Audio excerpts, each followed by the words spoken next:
All right. Okay, so good afternoon, everyone.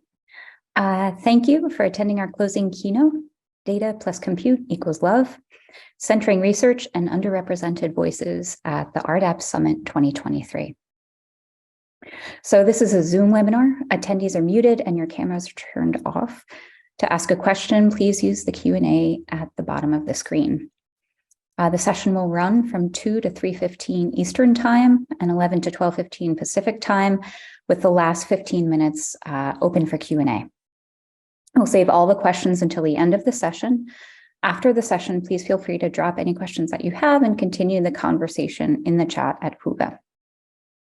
The Research Data Access and Preservation Summit organizers are committed to providing an environment where all attendees can participate fully in the program and activities without fear of harassment or discriminatory behavior of any kind. There's a code of conduct helper available during this session, Tisha, who you'll see here.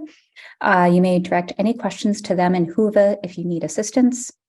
They can give you the code of conduct email address or the link to the incident report form if needed. Before I introduce our keynote, we have a very brief message from our closing keynote sponsor, Elsevier, and so I'll pause here.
Okay, so thank you, Elsevier, for sponsoring our closing keynote address. And now I am so pleased to introduce our closing keynote speaker, Amy Neeser. Amy is the Consulting and Outreach Lead at the University of California, Berkeley, where they coordinate consulting across the data management and research computing programs to offer a holistic approach to data and computation. They also facilitate Research IT's community, partnership, and outreach programs. Amy is passionate about representation and equity in academia, anti-racism and social justice, and building safe and diverse teams. Amy also enjoys surfing, boxing, Muay Thai, and yoga. Right, and thank you. I'll turn things over to you now, Amy. Thank you, Emily. Hi, everyone. Get set up here. Perfect. It is such an honor to be here. Thank you so much for having me. Before I introduce myself and the topics that I'm going to be talking about today, I want to acknowledge the amazing opening keynote that we had on Tuesday, and that Berkeley sits on the territory of the Huchun, the ancestral and unceded land of the Chochenyo-speaking Ohlone people. They are the successors of the historic and sovereign Verona Band of Alameda County. And this land was and continues to be great importance to the Muwekma Ohlone tribe and other familial descendants of the Verona Band. So we recognize that every member of the Berkeley community has benefited and continues to benefit from the use and occupation of this land since the institution's founding in 1868. And consistent with our values of community and diversity, we have a responsibility to acknowledge and make visible the university's relationship to Native peoples. By offering this land acknowledgement, we affirm Indigenous sovereignty and will work to hold the University of California, Berkeley more accountable to the needs of American Indian and Indigenous peoples. And I'm sharing this statement that was developed in partnership with the Muikma and Ohlone tribe. And this is a living document that's ongoing and has been updated several times. So I want to start here, not only to provide an anchor to the amazing opening keynote, but because we have so much work to do in this area, and land acknowledgements are important, but they're not enough. And in fact, I see them, just a land acknowledgement, as a little bit troubling, because we're acknowledging that we have taken, in many cases by violence and by force, someone else's land, continue to occupy it, and we're acknowledging it and are cool with that and are going about with our business. So I want to provide a few suggestions for more that we can do in addition to land acknowledgements. So in my area, in the Bay Area, we have a Shumi land tax. That's what this picture is of. It's a Give Shumi. And it essentially calculates where you live, what type of structure you're living in. Is it an apartment or a home? And how much income you make. And it calculates a tax that people can pay that goes directly to the steward, the original stewards of the land, and goes towards repatriation efforts. So that's an example from the Bay Area. I've heard of similar land taxes in other areas. Additionally, the University of California came out with a Native American cultural affiliation and reparation policy. This came out in early 2021. And this is that all of the UC campuses implement the Federal Native American Graves Protection and Reparation Act. And what this does is it requires the reparation of all Native American human remains and cultural objects, so things like funerary objects, sacred objects, return them to the people whose they are and who they were stolen from. And so there are such policies. These things do exist. These are things that we can put pressure on our museums and our archives to do, because a lot of Native American remains are in our collections, of course. I saw a really sad and happy quote from somebody, I'm getting emotional, excuse me, about how like they're able to now sing to and talk to the remains of their ancestors. So it's very beautiful, beautiful work. Excuse me. I'm very passionate about this work. Excuse me. I grew up in the Minneapolis, the Twin Cities area, and I grew up around a lot of Indigenous people and friends, and had a lot of beautiful opportunities to partake in those cultures, and also a lot of Indigenous rights come out of Minneapolis. So this is something that is very much part of how I grew up, and something that I think is very important. And coming back to RDAP, of course, so our theme is communities, right? And building communities. Well, these are the original communities, right, of this land. And so I think starting and ending with this message here is very important. Okay, so most important things out of the way. So my name is Amy Meeser. I'm so happy to be back here into what I've considered my professional home for many years, actually. So I am the consulting and outreach lead in research IT at the University of California, Berkeley. And I've really, really loved hearing about the different communities that you all work with throughout this summit. It's awesome. I've heard about building communities of digital humanists and R2 and minority serving institutions and cohorts using new technologies and all kinds of really cool communities. And I'm really energized and excited by that. So I really thank everybody for sharing. So I've held several different roles within RDAP over the years. I was the summit chair oh gosh, I don't remember what year that was when we were in Chicago. I was on the board as the past president. I've been a planner of the summit, so I know what kind of work goes into putting this on, and I'm very impressed with this whole summit. So congratulations to all of the planners. And I was also the founding co-chair of the membership committee. So I'm really excited to see that work living on.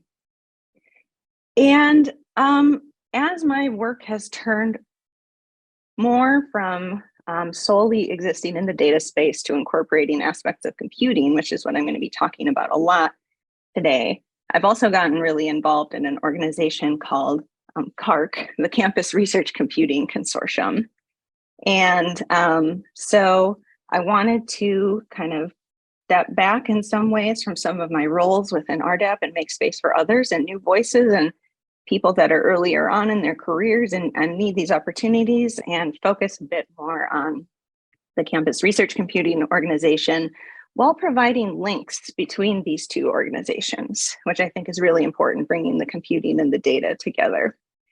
So right now I'm on CARC's advisory committee, and for several years I was on the researcher facing steering committee, and we'll talk more about the facings and CARC and bringing computing and data together. So in addition to those things, I have a lot of other identities, and these are a few of them that I wanted to bring with and kind of share other aspects of myself with you. So I also self-identify as anti-racist. I'm queer. I'm an Aries for anybody who's into astrology. I'm also a vegan. I'm also a kickboxing and boxing coach, which you can see in the top middle here. I'm a martial artist. So right now I practice Muay Thai, Thai form of kickboxing, but have a background in other forms of martial arts as well.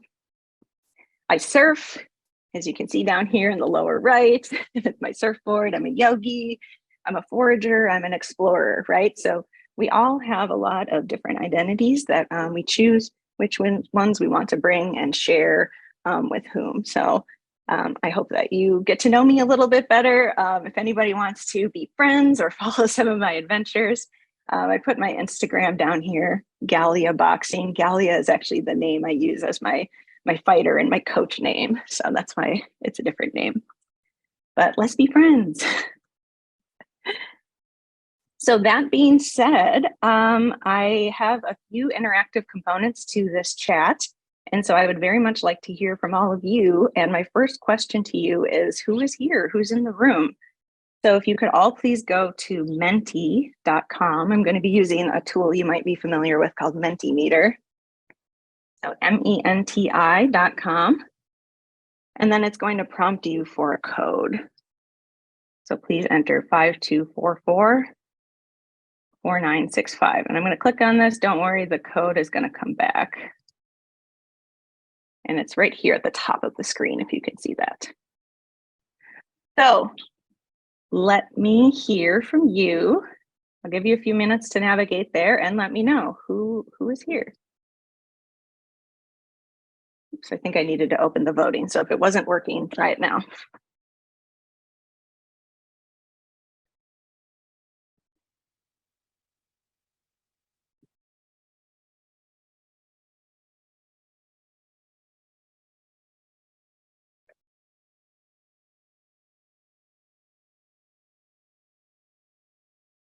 This is so fun.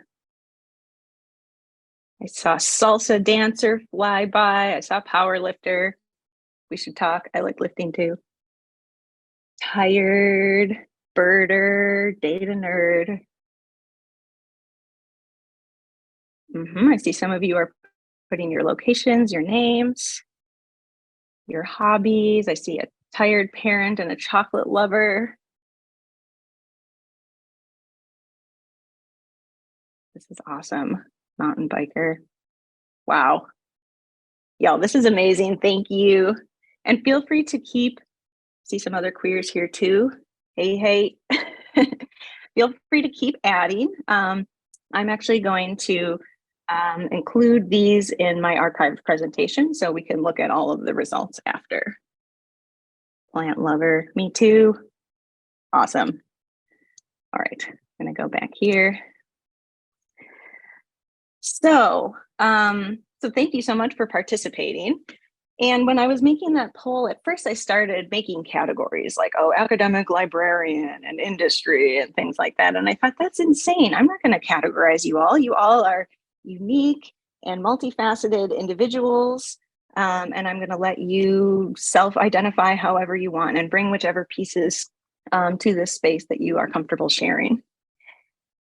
And really, that is one fundamental aspect, I would say, to building communities and building safe and inclusive spaces where people can show whichever pieces of their identities that they choose. And maybe, you know, maybe people share less, maybe people share more. But what I have found is that those who have safety and those who have privilege, so I'm talking about people in leadership positions, people who are white, people who are from R1 universities, maybe somebody who's giving a keynote at a national conference, right? Recognizing my privilege and my power here.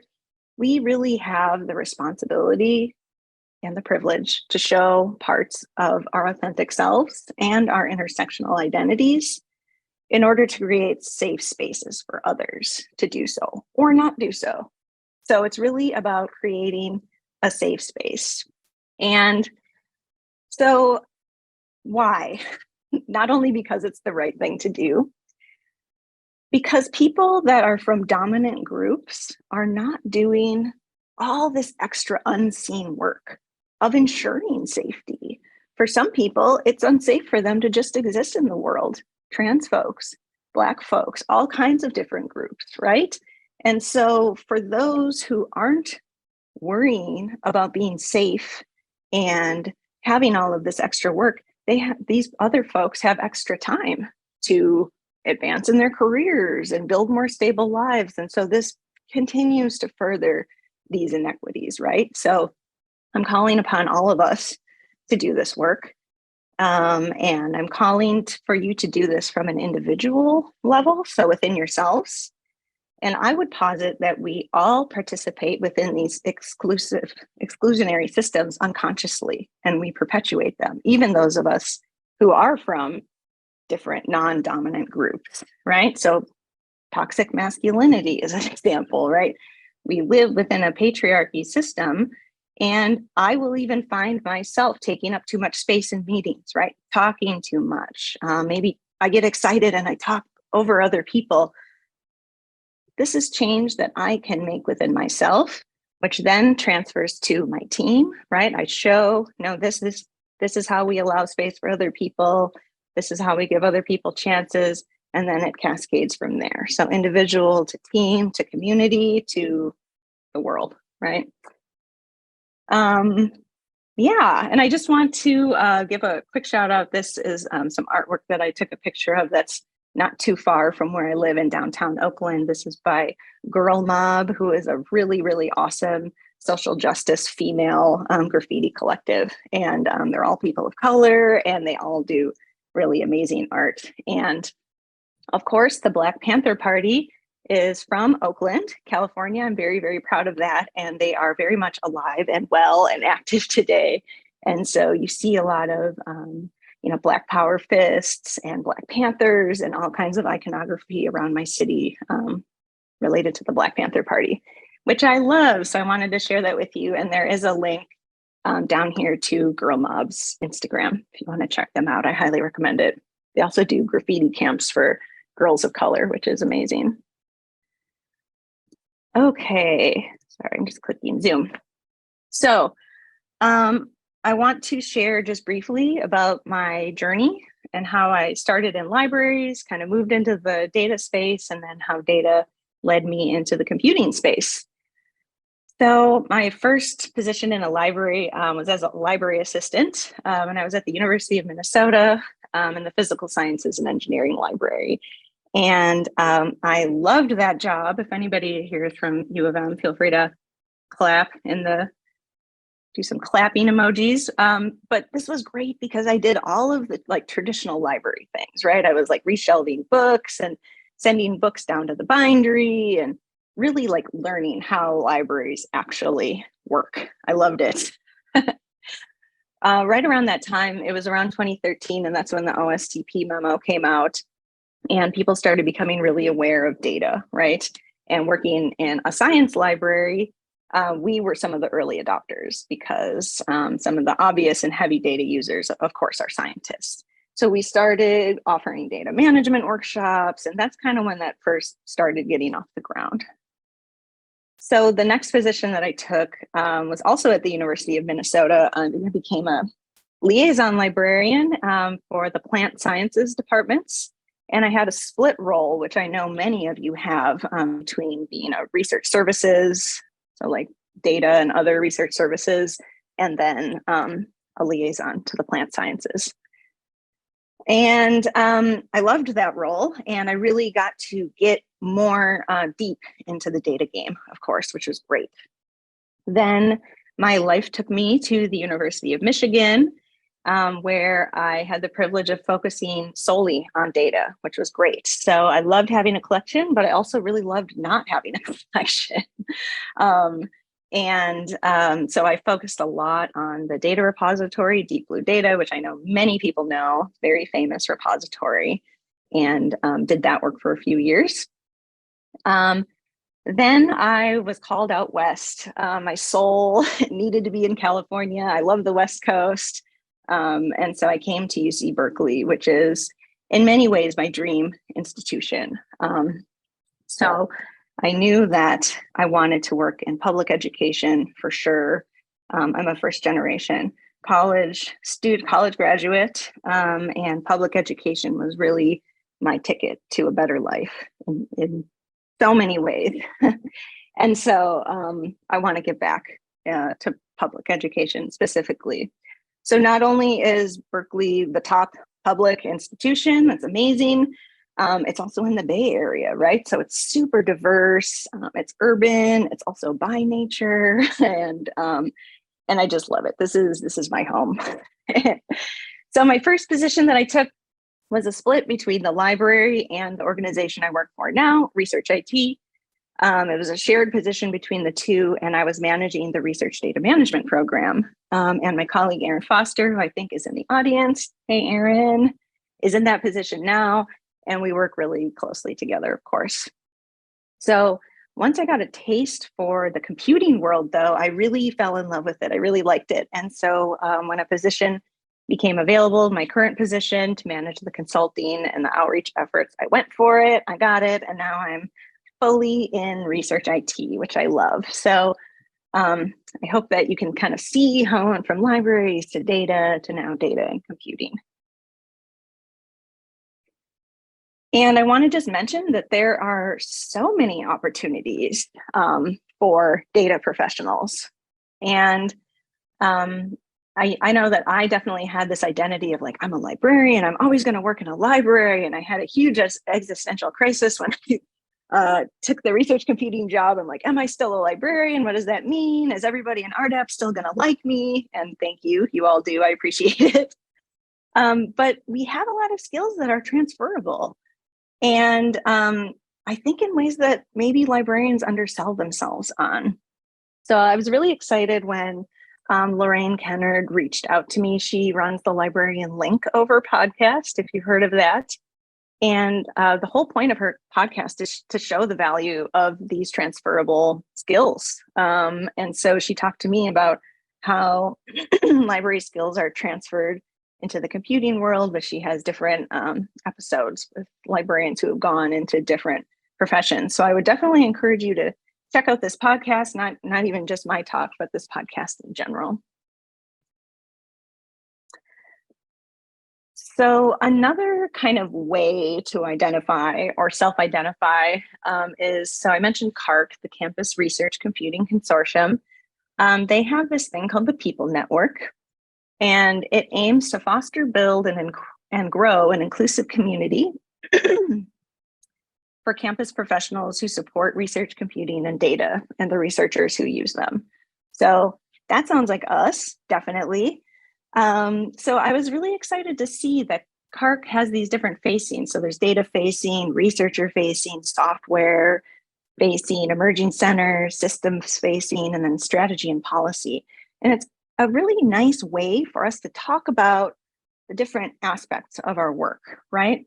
So, you know, coming from a librarian background, researcher facing was like my obvious home, I would say, right? Regardless of what I was doing, whether I was shelving books or doing, you know, on the reference desk or consulting about data, it really is about the researcher, of course, for me. So that was my first kind of like home in CARC. Of course, data facing as well is very relevant to us, and I attend a lot of their calls, and I know they have really strong RDAP representation, of course, on the data facing calls. So I'd encourage you to check those out. And then I don't hang out with the systems facing track as much. So this is like hardware and networks and security and compliance, but I do that type of work.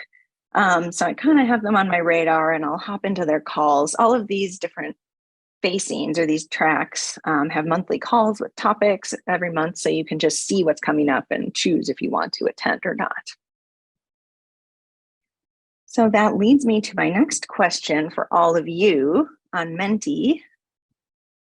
So if you're still at menti.com, please just answer the next question, or you can navigate back there, menti.com, and the code is up here at the top, 52444965.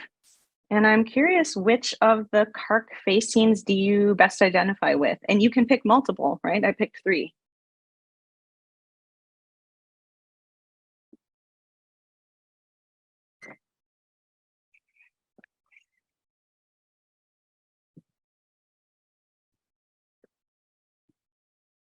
Cool, we've got some other systems folks here.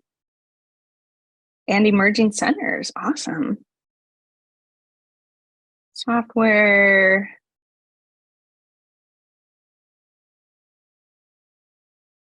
This is so fascinating. I was curious if researcher or data would come out stronger with this group, and it's almost a tie.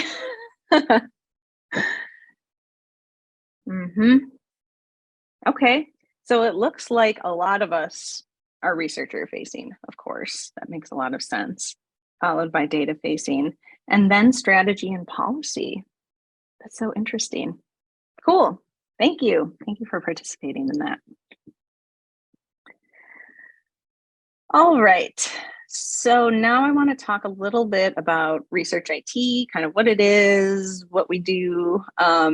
So at UC Berkeley, Research IT is actually part of the Research Teaching and Learning organization. That's what this RTL is on my Zoom background. And Research Teaching and Learning actually sits in the undergraduate education division, which is super interesting because research IT or research computing shops, sometimes they're under central IT or enterprise IT. Sometimes they're under the Office of Research. I've heard of them in all kinds of different places, actually. So we really like being situated in the academic space, right, as opposed to the enterprise IT, because our work is academic focused, right? We have the research focus. And so what we do in a nutshell is we provide research data and computing technologies, consulting, and community for the UC Berkeley campus to advance research. So the keywords here are data and computing technologies, consulting, and community, right? So these are the 3 areas that I'm gonna drill in a bit more. We have kind of 3 main areas that we work in. So we have our Berkeley Research Computing. So this is where we like run our supercomputer and cloud computing and virtual machines and things like that. We also have our Research Data Management program. So, you know, y'all are very familiar with research data management, but our team actually does really interesting work around secure data and helping determine what level of sensitivity the data is at, and then what maybe controls researchers need to put in place in order to use that data, or, you know, where can the data be stored, or how can we transfer it securely. So in addition to you know, some of the more traditional aspects, there's a really big emphasis on that. And they've also propped up RDAP, which is a secure data collection survey tool as well. So there's a lot going on in the research data management space. And what I want to say here is that these programs used to be very, very separate when I first came to Berkeley, and we have since really brought them together. And so I hope that I've illustrated that on this continuum here. And our consultants are on this continuum and have different levels of data and computing experience and can work with our researchers on those topics. And we'll talk more about that, of course. So I was a librarian. I'm still a librarian, but I work in IT now, right? So what does that mean? IT life, like what do we think of when we think of IT? We might think of machines.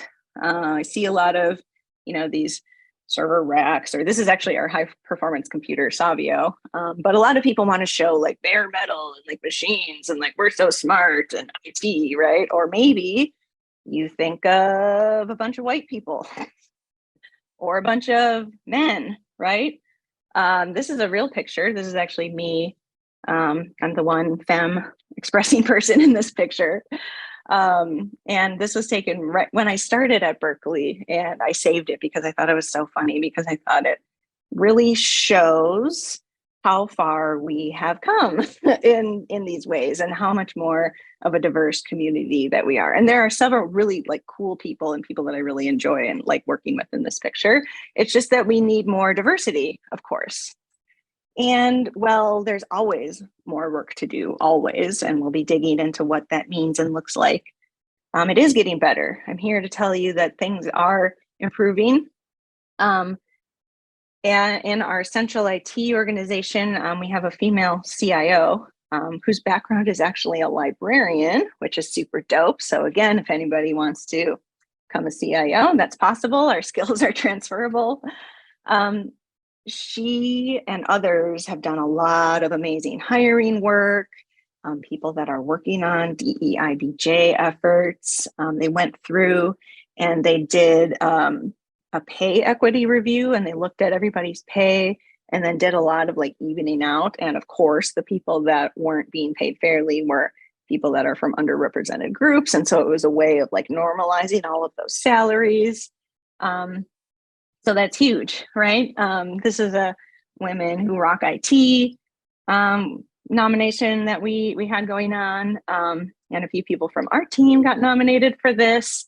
On the left, this is a picture of the Women in High Performance Computing Bay Area chapter. And I'll talk a bit more about that group later. But, this is a fantastic group. These are different faces than maybe sometimes we're used to seeing, people that are working with high performance computing.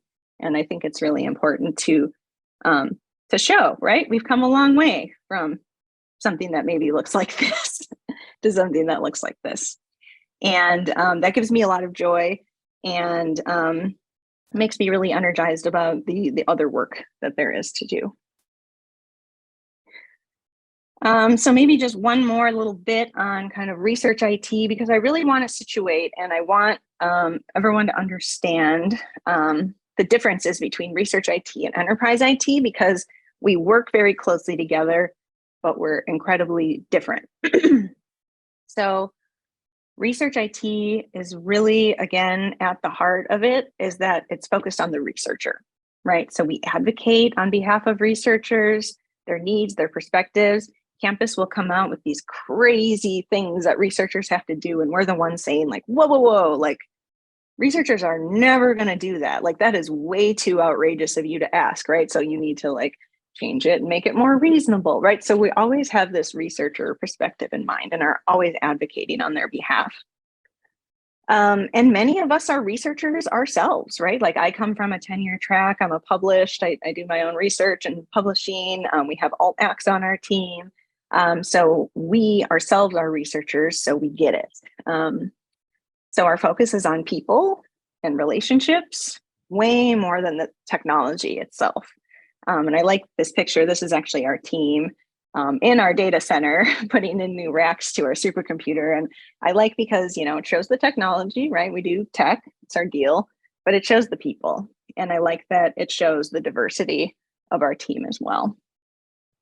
Another thing that's cool about research IT, and maybe one of the reasons why I like it the most, is there's not really best practices. It's a little bit more like the Wild West than other professions, and certainly than enterprise IT, or like the library has a really long history and legacy. So we tend to focus more on like the cutting edge. We're very like fast and flexible and messy in ways. We make mistakes. We run these things called experiments where, you know, we see like a new technology that might be like big in the future. So we will run an experiment, right? And the goal of it is just to learn about it and see if it's something that we want to invest in and build expertise in.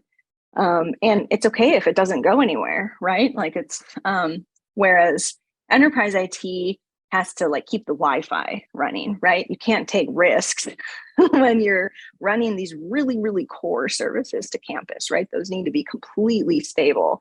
So we're definitely like smaller, scrappier, and I like it.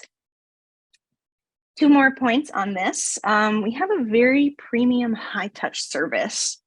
So we do have a ticketing system for like help tickets for our supercomputer, like, oh, I need to, you know, reset my password or things like that. That can be handled with a help ticket for sure. But when it comes to consultations and research engagement, we are incredibly high touch. Everything is very personalized to the researcher. And we take a lot of extra time doing that and keep very careful metrics. But we don't want any, you know, dear number 6752, you know, like everything is very personal and high touch. And we have the ability to do that because we're not working with like, you know, the entire campus, like research IT. Lastly, this is a bit of wisdom that was passed on to me when I kind of first started in the research computing space, is that in research IT, we tend to come into this work as an expert. So I came in as a librarian with a data and a science background, right? So I was an expert in this area. And when I got here, I learned about all this other stuff that we do: cloud computing, virtual machines, all kinds of stuff. So I became more of a generalist, learned about the different areas. And the goal of our consulting program is that any of our consultants can answer an intake question about any topic, even if you're not an expert in it, right? We're all kind of generalists and all the things. Whereas in enterprise IT, you tend, and I'm painting with broad brushes, but folks tend to start as a generalist, right? And then as you advance, become more expert. So it's this kind of like different moving directions, I would say, is a really helpful way in helping me understand. All right, so here are the 3 areas from our mission statement: technology, consulting, and community. I'm going to talk about each of these a bit. So technology, I want to start here because it's the easiest to talk about and it's the least exciting, honestly. So we're just going to get it over the way, get it out of the way. As I mentioned before, sometimes this is the first thing people think of when they think of IT. I would say probably my biggest surprise in moving from being a librarian to an IT person is that my work still is all about people, like way more than the machine. So I just put a screenshot here. These are some of the services that we run. I mentioned our virtual machine, cloud computing, collection space. This is our museum informatics program. So we actually work with the different museums on campus and provide the software for their collections. It's called Collection Space. We do high performance computing. You saw Savio, you met Savio, that's our supercomputer. I already mentioned our research data management program and that we do a lot with secure research data and computing. This is one of our very big newer efforts. And by going out and consulting with researchers, we really learned that they did not have enough resources for working with sensitive data. So we brought that back and we built a whole service and like supercomputing platform and storage and virtual machines for sensitive data. So that's why it's so important of us really working so closely with researchers, right? Like we're not just like guessing, like, oh, we're gonna like build this repository and assume people need to use it because, you know, whatever, but actually hearing from researchers saying, we need this, I can't do my work. And then us saying, okay, let's go find money and let's go build these things. Yeah, so these are our services. Now let's talk a bit about consulting. This is where I spend a lot of my time. mentioned, the way that we really do this work and the way that we get these technologies and these services to our researchers is through our consulting service. So we really see ourselves as collaborators with researchers. We're not like in service of researchers because they're higher than us. We are equals, we're collaborators with them, and we really help them leverage all of these resources that I was just talking about. So our team, I'm so incredibly proud of. We have a very diverse team. And actually, I think I have time. I'll just do a very quick scroll that's clickable, and you can see all of these amazing faces. They're just sorted alphabetically. So I wanted you to see everybody, and you can go ahead and click in and learn more about each of our consultants' specific expertise. This is Christian. He's super awesome. We also have this cool kind of sorting function. So if you want to see, you know, who's available for data sharing and preservation, right? I think a lot of people know Anna, Aaron here. So it's a nice way to see people and see what their expertise is. And actually, when Aaron and I were redesigning the Research IT website, that was our foundational principle, was like, I don't want to see bare metal. I don't want to see machines. We want to see faces, right? And we want to see humans. So that's always really what we emphasize. So our team is this nice microcosm of campus, I would say, actually. So this includes staff, this includes librarians, we have an adjunct on our team, we have people from the Lawrence Berkeley National Lab on our team, and I hope I said students. Students are so important, and I'll be talking more about them shortly. So what these consultants do is we host weekly drop-in office hours and individual consultations by request. We document solutions. We have a really amazing documentation site, which I'll actually go back and link in these slides in case anybody wants to check it out, because in addition to all of our high performance computing stuff, we have a lot of really good research data management documentation. And these folks provide trainings as well. And many of the trainings are available on our YouTube channel. So if anybody wants to check those out, I'm happy to link there. So, so we have this team. They're amazing. And what I would say is very core to our team is we have what we call domain consultants, and specifically graduate student domain consultants. So this is Juan. Juan is super amazing. She's one of our fantastic domain consultants. She's getting her PhD in public health, and she helps researchers with cloud computing and sensitive data. And she also played a central role in planning our Women in Data Science Berkeley event this year, which I mentioned before, and that's where this picture is from. So what these positions are is these are expert researchers, right? These are people that are getting their PhDs in different disciplines embedded throughout campus, right? And so by them being researchers themselves and being situated in the different departments, that gives us like an amazing insight into what those researchers need, right? So it's kind of like a library liaison model, except that they're like actually in the department, right? So in addition to consultations and training that I mentioned, they also help with outreach and engagement to their parts of campus, right? So Juan knows way better than I do what kind of language the School of Public Health is going to respond to and what types of software they might need and other things that I'm not even thinking of, right?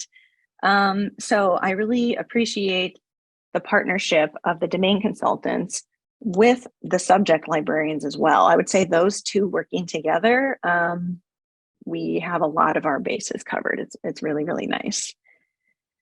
So it's really our way of having a deeper understanding of the needs of researchers, and that directly informs our services. Like I mentioned about our secure research data and computing effort. That was a direct, we hear you, we're going to find money and build a thing for you so you can do your research. So how did we get here? How do I have this amazing team? How did I find Juan? Everybody wants Juan, right? Well, first when I came and I took over this work, I looked at the job description. I was like, let's do some hiring. Let's look at the job description. And it needed a complete revamp. So what I did, and I linked it here if anybody wants to use any language or take a look at that, feel free to check that out later. But I really highlighted the benefits, like why, at UC Berkeley, like I'm sure your campuses, our students are amazing. They're so smart. They're so much smarter than me. And they have so many opportunities. So why come work with us as opposed to the million other opportunities that they have?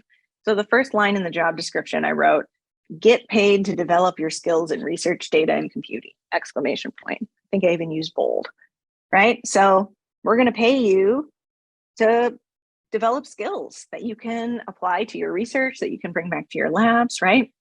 I also included a lot more inclusive language, and I emphasized things like flexible appointments. So if you just put flexible appointment, what does that mean? But I actually put, between 4 and 10 hours per week, giving like specifics, listing the pay. I also I'm in the process right now of implementing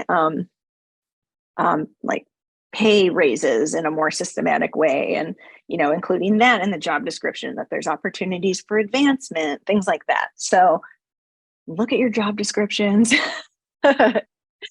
We can all do better in that area. I also did a fair bit of targeted outreach to underrepresented groups, so like graduate women engineers or the Black graduate engineering group. I forgot, it's not group, Black graduate student engineers, I think is the name of the group.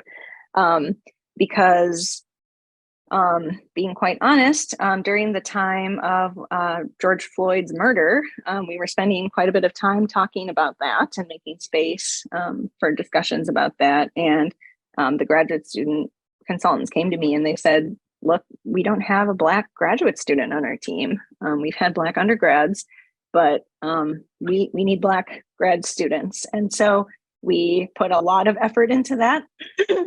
And we have a Black grad student on our team now, and we want more, right? So it's not enough to just know that that's the thing to do and want it, right? Like really going out there, changing your language, talking to different people, right? You have to make it happen. The systems that are in place are not favorable to such things. So we need to disrupt those systems and put in extra work and effort to make the changes that we know that we need to see in the world.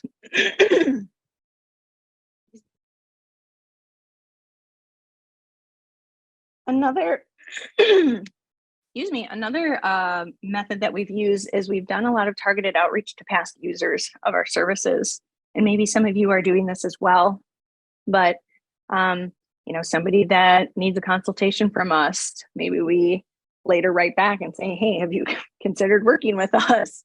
Or maybe it is a lab that we're working with a lot that needs a lot of help. We've approached labs and have said, hey, look, let's share a position, or, we'll hire one of your grad students for 5 hours a week to come and get skilled up in research IT, and then they can be an embedded person in your lab, right? So we're kind of systematically embedding ourselves throughout campus and in these different ways. Last thing I'll say about this is that this widens the pipeline into our profession, right? If we're hiring diverse students, some of them might decide to go into research, data, and computing. Maybe they decide they want to be a librarian or a data librarian or a research facilitator, right? We've seen that happen from our team. And so by hiring folks, skilling them up, of course, then they're going into the profession, and then our profession is more diverse. This is just a note here that I've done a lot of thinking and research with others on hiring. My co-author, Joanna Thielen, is in the audience. Hey, Joanna. We did a research study where we looked at job ads between 2013 and 2018 of data professionals, and we learned a lot. And we presented about this a few years ago at RDAP, and it's actually we wrote a commentary article before our research study was published with some recommendations for how to make your job ads more inclusive.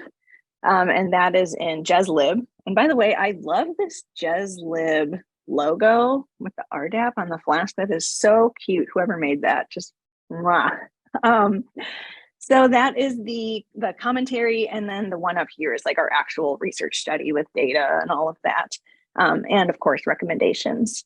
So I'd encourage you to check those out, spend some time thinking about your job descriptions, and not only thinking, doing, right? Like change them, list your salary, use more inclusive language, make one of the requirements a shown commitment to diversity, equity, inclusion, and anti-racism, right?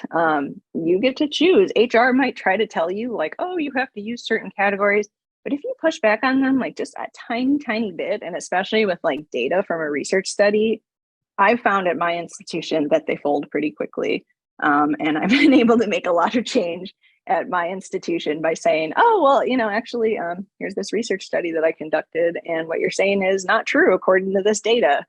They'll make some changes. So happy to chat more on hiring, any of that. I see I have 10 minutes left, so I want to move on to communities, right? This is our theme. So in my work, I help build, foster, and contribute to many different communities in the research, computing, and data space, including our research IT team, our students, as I've been talking about, are a special kind of sub-community of our team. The research community, right? I'll talk more about that in a moment. Also, there's a lot of research, computing, and data partners and experts across campus, right? We're not the only ones in this game. And then I'm acknowledging that I'm part of the University of California system, right? So there's a lot of UC-wide efforts going on, and then national as well, right? Here we are at RDAP in this national space. I've also been talking about the Campus Research Computing Consortium. So lots of kind of different levels of community. So I think the key sounds easy. No, it doesn't at all. Building diverse and inclusive teams, breaking down hierarchies. Academia is really hierarchical by nature. And I have found, I've held a lot of different roles. Like I've been from a union member to a tenured faculty track to on staff, right? I've kind of like seen it all now. And I see how people are treated differently depending on their positionality within the university. And I don't like that at all. I want to change that. And we do that within our team. So we approach a model of peer learning, I would say. And that is really that we all have different backgrounds, right? We come from different places. We all have different experiences, different perspectives, and we're all valuable collaborators. Like my experiences are not more valuable than any other one of you in this room, right? So making this a peer-based model, acknowledging that we all have something to teach and learn from each other, right? It's not like, oh, well, faculty are the most important, and so they're the smartest, and so we should always, like, no, like we all fulfill specific parts within the university and the research process and the teaching and the learning process. And they're all valuable and need each other, right? So flipping to this peer-based model of co-teaching, co-learning, co-consulting, right? We have a lot of students, teaching staff, things, co-consultations. We have these beautiful ones where it's like an undergrad student, a grad student, and a staff member are all co-consulting together on like a really gnarly, networking problem or something. It's perfect. Mix it up, break that down. I know some of us are really attached to these because maybe we are benefiting from these systems of power. Maybe we're faculty and I get treated better. And I would think about that. And I would think about how you can use your privilege to break some of that down, actually, and give other folks opportunities to thrive. So I already mentioned psychological safety and building that, right? Making time and space within teams to be human and have fun and talk about things that are not related to research, computing, and data. I started playing music. I'll play a track before our consulting meeting, and it's usually in relation to something relevant that's going on in the world. So, I picked a Ukrainian DJ. I'm really into techno. My spouse is a techno DJ. I picked a Ukrainian artist, right? When Russia launched an attack on Ukraine, and then we listened to that and it was cool. And then it allowed an entry point for us to talk about, look, there's a lot going on in the world and it's affecting us in different ways. So let's talk about that and acknowledge it and be human together, right? Have a little fun, listen to some music. These types of things build safe spaces, right? Maybe for Black History Month, I showed an up and coming Black DJ, of course, and then invited folks to share what Black artists do you like? Do you have any DEI, BJ, and anti-racism resources that you want to share, even in the chat, right? Things like that. So make space, make time, be human, have fun. We also have a lot of affinity groups. We have a cloud computing meetup. You all are invited to all these things. We participate in Love Data Week across the UC system, which is great. We have Women in Data Science. Berkeley, if you don't know Women in Data Science, it's an international effort. Anybody can participate. It's kind of like Love Data Week. You can choose to have things on your campus. This is the first week in March. It's related to the International Women's History and Empowerment Month. So that is an option. And then, as I mentioned, we recently launched the Women in High Performance Computing Bay Area chapter, which is really exciting. And we have an opportunity to talk at an international conference. They've given us the keynote. Actually, they invited us to come, asked us to talk about equity last year, and then kind of shoved us into a lunch spot where nobody came. So we came back and said, hey, you wanted us here. You wanted our message. We need more of a platform. And so they turned it into a keynote this year. So we'll be talking about that, which is very, very exciting. So if anybody shoehorns you into something like that, speak up, right? Stand up for yourself, because people from underrepresented groups, don't have as much of a voice. So if we can come together through these types of communities, we can speak together. And this is really how we make change. I realize I'm running short on time. What I'll say about our research community is that I would encourage everybody to use the definition of researcher very broadly. That's what we do. Everyone is a researcher who does research. So I'm not only talking about faculty, right? Faculty do research, so do grad students, so do undergrad students, so do staff, so do postdocs, right? So using the word researcher kind of breaks down some of those really like gnarly hierarchies in the academic environment, right? It's not like, oh, faculty. Like, yes, faculty are important, of course. So are other researchers. And I've already mentioned that we really position ourselves as a collaborator, as a partner, facilitator, right? We're not like subservient, we're equal peers. And then we have the opportunity to bring together sub-communities of researchers around topics. So we had a securing research data working group for a while where researchers working with secure data can come and talk to each other. We did targeted outreach, different research groups. So we used to do the model of like the come one, come all, like everybody come learn about data management, and then like nobody would come or it wouldn't be really relevant to anybody because it was so generalized. So we pick a different area of campus each semester and we do targeted outreach to them. And we work really closely with the subject librarians, of course, our domain consultants, if we have somebody in that area. And this is incredibly high touch. Like we write individual emails, we do research about the people. We see you're publishing here, we see these are your research interests, we'd like to talk to you about these aspects of data and computing, right? Making it very, very specifically relevant. This is depth over breadth, and this is about equity, because if we only answer the questions that come to us, we'll just be responsive and we'll only work with the high energy physicists and the computational biologists, and they already have a bunch of money and resources, right? So this past semester, we reached out to social scientists, for example. All right, I see I'm at time. I'll just say really quick, lots more on targeted outreach. If you want the specifics of what we did, I co-authored a chapter in ALA's Teaching Research Data Management book, put a copy in our public repository because obviously, so you can reach it there. And then we were also featured on the IDEA podcast. And I was so excited to see IDEA speaking, I think it was yesterday, So we were all interviewed on that podcast and had a great experience. So if you want to hear more about that.